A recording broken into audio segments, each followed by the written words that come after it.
And we're back on the build phase. This one's going to be a roller coaster. So here we go. All right, today I was working at the desk and I got an email from Upper Deck saying, hey, we want to let you know that you are the second place winner in the Legendary Gamer contest, which was awesome. I was not able to watch the stream, although I did go back and subsequently watched the stream on demand where they made the announcement, and that was really kind. I thought they said some... Jade and Rich said some nice things about my contributions to the Versus community, which I really appreciate, as well as the specific content of the video I made for entry, which they didn't share at that time. I guess they wanted to clear it with me, but yeah, I assumed by entering, I assumed they would share it. Nonetheless, this was really, really cool. This is super exciting. It's really neat to get a bunch of free stuff, of course, but also it's cool to be recognized. Now, I get that there's like the cynical take of like, well, whatever, man. I don't care. I'm thrilled about this. But, unfortunately, so I have, on this show, never shied away from saying things that I think are the right thing to say. And sometimes that means criticizing other people in the community. Sometimes that means criticizing myself. Sometimes that means criticizing Upper Deck. And I try to always have a positive spin of like, let's see things from their perspective. I'm not sure I'm going to muster that this time. So I guess let's just get into it. So I went from the thrill of getting this email from Upper Deck saying that I got chosen, they liked my video that I made, and they're going to give me all this free stuff. This is awesome. To this message. Ben, I want to reach out and let you know personally that Upper Deck is because Upper Deck is offering money in the regional event. It's going to be limited to 18 and up. I'm not sure if you and Whit had planned on playing in this event.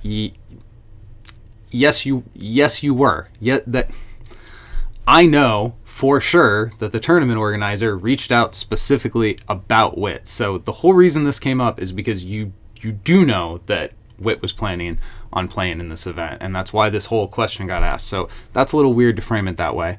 But since our legal department is involved with everything involving payouts moving forward, he will not be allowed to participate in the money event.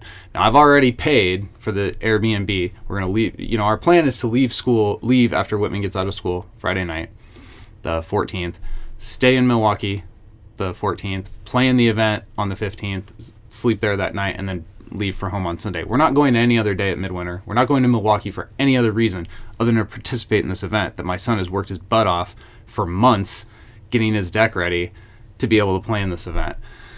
So I get this message and I said, okay, well, lawyers write contracts for a living. So what if we sign a legally binding document? I, as his guardian, have the right to sign stuff for him.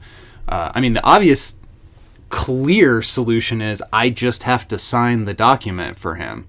But since obviously that's off the table for some reason that I can't comprehend, the next obvious step is, okay, well, can we write a contract where Whitman agrees to forfeit any money that he would earn? First of all, let's just think about how...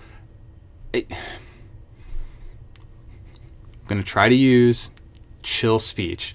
Let's think about how improbable, to the point of nonsense, it is to think that a 10-year-old coming to his first ever competitive event in a room full of sharks is going to place in the money.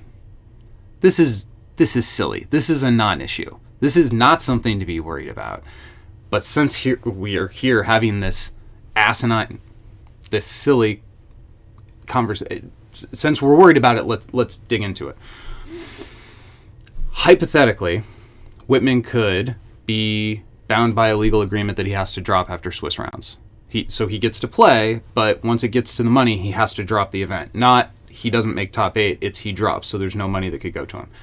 I could sign to handle the documents for him as his guardian. I have that legal right. It's insane to pretend otherwise. But again, setting that aside, I could sign a document that says he agrees to drop after Swiss rounds. I could sign a document that says he agrees to take all of his money and split it amongst all the other players. I know for a fact that almost every final table is between two people who have already agreed to split the money, and that's not a problem. He could just forfeit the money. We could sign a document that says if he gets any money, he forfeits it. That would be completely fine too. But nope, this is legal's decision. They absolutely decided it, and since it's been decided, it can't be discussed at all. And here's the registration for Midwinter that says it's all ages. Oh, this was decided? This was thought about? This was brought up before my son wanted to play in an event? Oh, okay. Well, I guess it didn't get to Midwinter. They didn't know, because that wasn't something that everybody thought about. But surely in Upper Deck's own floor rules, let me scroll back up to the top, Upper Deck's own official tournament policy, oh, they have eligible players listed here. Well, surely this is my fault. Surely it says here that people who are under 18 aren't allowed to play. Most UDU tournaments are open to all players without restriction. Now, the weasel word most is there, but let's continue. We haven't gotten to the part where they ban people who are under 18. Players may participate in as many tournaments as they wish, as frequently as they wish. Tournament organizers cannot arbitrarily prohibit a player from participating in their tournament unless that player engaged in acts of theft, vandalism, broken tournament site conduct rules, or violated other tournament policies, and so on. Obviously, Whitman hasn't done any of that because this would have been his first tournament. People who meet the following criteria may not participate in official UDU tournaments: a tournament official, judge staff, scorekeeper, tournament organizer, players who have been suspended by UD because of policy violations, further players suspended by Upper Deck because of policy violations are not allowed on the tournament premises at premier events, employees and contractors of Upper Deck, and other individuals who have prior knowledge of card sets. Events such as bounty tournaments that are advertised as tournament play against Upper Deck employees are an exception to this rule. So they even write exceptions into this. Employees of partner companies and licensors that have prior knowledge of card sets by not participating. And then we have some examples, and then we're down to tournament materials. So nowhere in Upper Deck's official rules do they say people have to be 18. Nowhere on the Midwinter registration does it say that people have to be 18.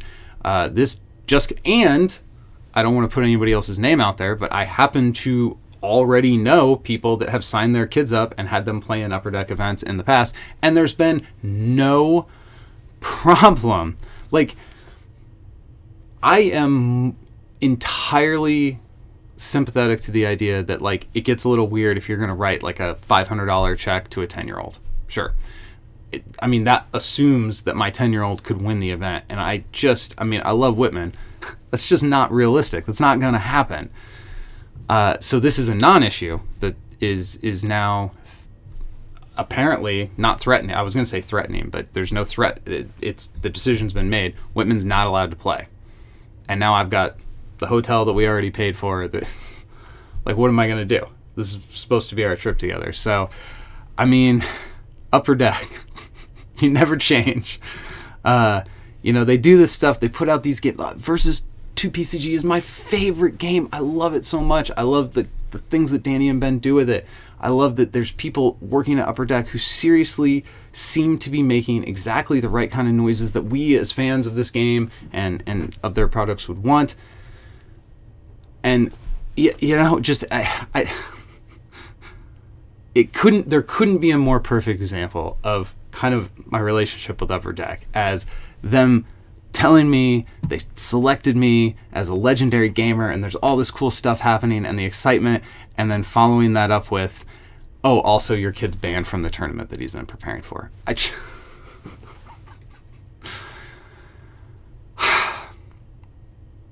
Go win some games.